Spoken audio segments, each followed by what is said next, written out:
ক্ষতের উপরে একটা লিউকোপ্লাস্ট বসানো হয়েছে। আমি বিচারপতিদের সমালোচনা করতে পারি না, সে অধিকার নাই, ক্ষমতাও নাই, আমার সেই মানসিকতাও নাই। সমস্ত বিচারপতিদের কাছে যে তত্ত্ব, তার উপরে বিচারপতিরা তাদের রায় ঘোষণা করে, তাদের মতামত ব্যক্ত করে, তারা অ্যাওয়ার্ড দেয়। যাই হোক, আমার মনে হয়েছে আজকে পশ্চিমবঙ্গ সরকারের ক্রিমিনাল নেগলিজেন্সের জন্য, অপরাধমূলক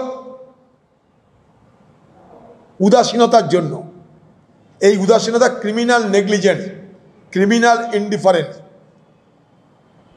পশ্চিমবঙ্গ সরকারের যারা পর্ষদ, এসএসসি, তাদের ক্ষমাহীন অপরাধের জন্য সুপ্রিম কোর্টের কাছে যোগ্যকে অযোগ্যকে আমরা আজ পর্যন্ত বলতে পারলাম না।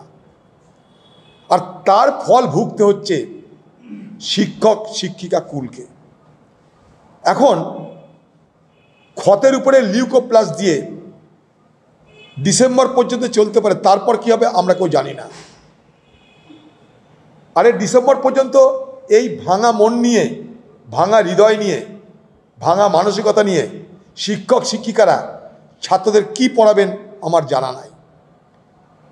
তারা নিজেরাই হতাশ, তারা নিজেরাই মানসিকভাবে ভেঙে পড়েছে। তারা ভবিষ্যৎ প্রজন্মের মানসিক দৃঢ়তা কী করে তৈরি করবে?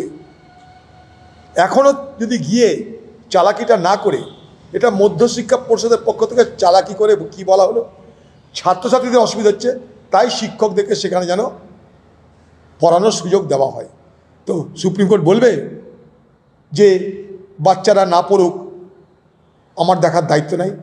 সুপ্রিম কোর্ট তো মমতা ব্যানার্জি নয়, তারা তো বিবেক নিয়ে চলে, তাদের তো বিচার করতে হয়, সকলের কথা ভাবতে হয়। তাদের তো টিএমসি আর বিজেপি ভেবে চলে না, মানুষের কথা ভাবতে হয়। তাই ভবিষ্যৎ প্রজন্মের ছাত্রছাত্রীর কথা ভেবে বলেছি, হ্যাঁ ডিসেম্বর পর্যন্ত আপনারা পড়াতে পারেন।